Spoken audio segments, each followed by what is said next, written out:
ओम ब्रह्म सत्यम सर्वधार।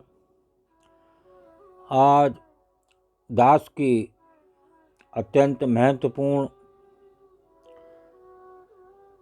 अमृत कथा राजा दशरथ के मुकुट का एक अनोखा राज। तो राजा दशरथ के मुकुट का अनोखा राज आज इस कथा के माध्यम से श्रवण करते हैं। बहुत ही सुंदर कथा ये। इस प्रकार की कथाएं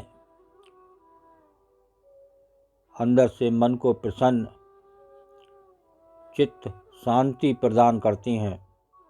तो आइए इस कथा का आज आनंद लेते हैं।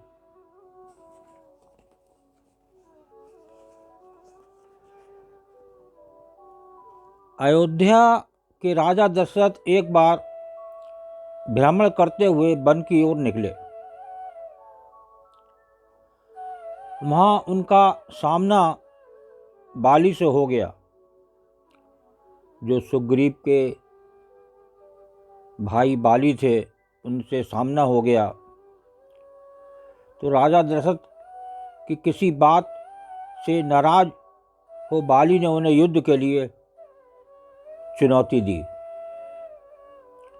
तो राजा दशरथ की तीनों रानियों में से कैकेयी अस्त्र शस्त्र एवं रथ चालन में परमगत थी।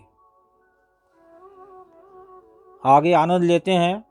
अतः अक्सर राजा दशरथ जब कभी कहीं भ्रमण के लिए जाते तो कैकेयी को भी अपने साथ ले जाते थे। इसलिए कई बार वो युद्ध में राजा दशरथ के साथ होती थीं।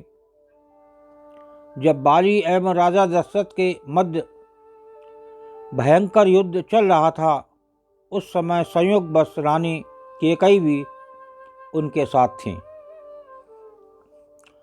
युद्ध में बाली राजा दशरथ पर भारी पड़ने लगा।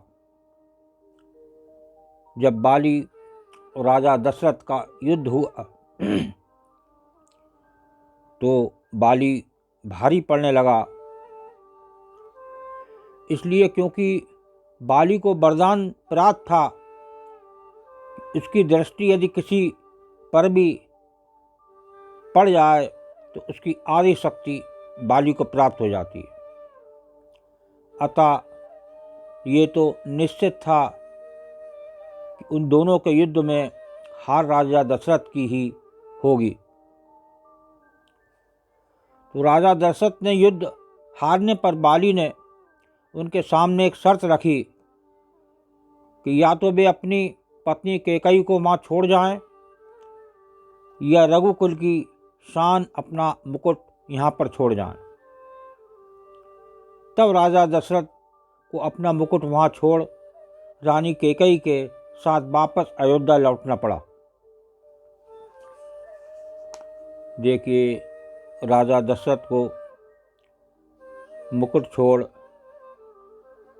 कैकेयी के साथ वापस अयोध्या लौटना पड़ा। रानी कैकेयी को ये बात बहुत दुखी।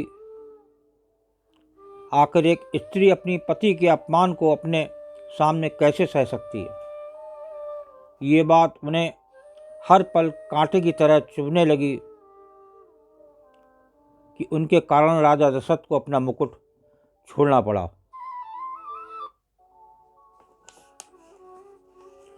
वो राज मुकुट को वापसी की चिंता में रहती थीं। जब भी राम जी के राज तिलक का समय आया, तब दशरथ जी व कैकेयी को मुकुट को लेकर चर्चा हुई। ये बात तो केवल यही दोनों जानते थे। कैकेयी ने रघुकुल की आन को वापस लाने के लिए श्री राम के वनवास का कलंक अपने ऊपर ले लिया और श्री राम को वन भिजवाया। उन्होंने श्री राम जी से कहा भी था कि बाली से मुकुट वापस लेकर आना है। देखिए, ये होती है एक प्रभु की अपार लीला। किस प्रकार ये लीला रची गई और प्रभु श्री राम को वनवास हुआ। आगे से बढ़ करते हैं।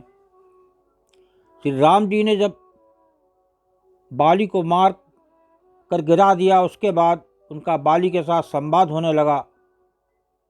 प्रभु ने अपना परिचय देकर बाली से अपने कुल के ज्ञान मुकुट के बारे में पूछा था। तब बाली ने बताया, रावण को मैंने बंदी बनाया था। जब वो भागा तो साथ में छल से वो मुकुट भी लेकर भाग गया। प्रभु मेरे पुत्र को सेवा में ले लें, वो अपने प्राणों की बाजी लगाकर आपका मुकुट लेकर आएगा। जब अंगद श्री राम जी के दूत बनकर रावण की सभा में गए तो वहाँ उन्होंने सभा में अपने पैर जमा दिए और उपस्थित वीरों को अपना पैर हिलाकर दिखाने की चुनौती दे डाली। रावण के महल के सभी योद्धा अपनी पूरी ताकत अंगद के पैर को हिलाने में लगाई, परंतु कोई भी योद्धा सफल नहीं हो पाया।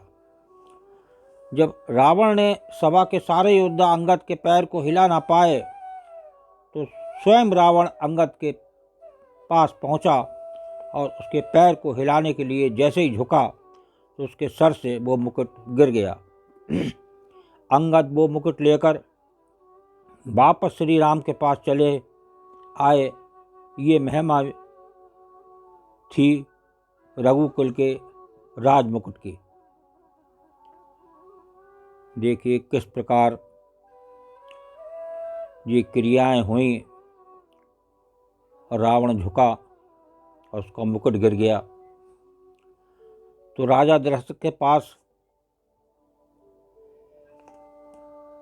गई तो उन्हें पीड़ा झेलनी पड़ी।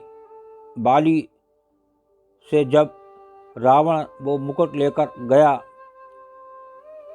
तो बाली को अपने प्राणों की आहुति देनी पड़ी।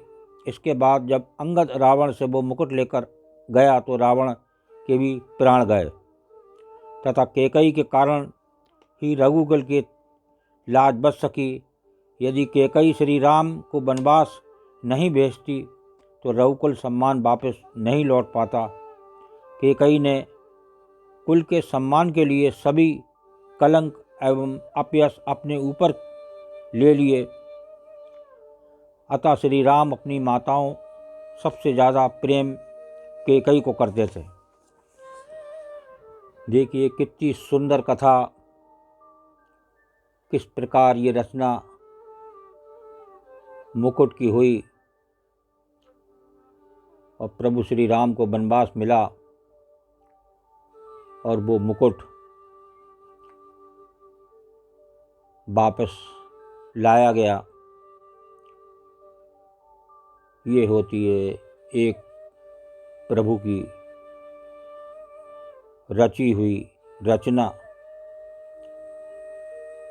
इसको श्रवण करें और पुरानी यादों को ताज़ा करें। ओम ब्रह्म सत्यम सर्वदा। दास कागरी चैनल अच्छा लगा हो तो इसे सब्सक्राइब करें, बेल प्रेस करें, लाइक करें, शेयर करें ताकि आगे आने वाला वीडियो सर्वप्रथम यूट्यूब में मिले। ब्रह्म सत्यम सर्वदा।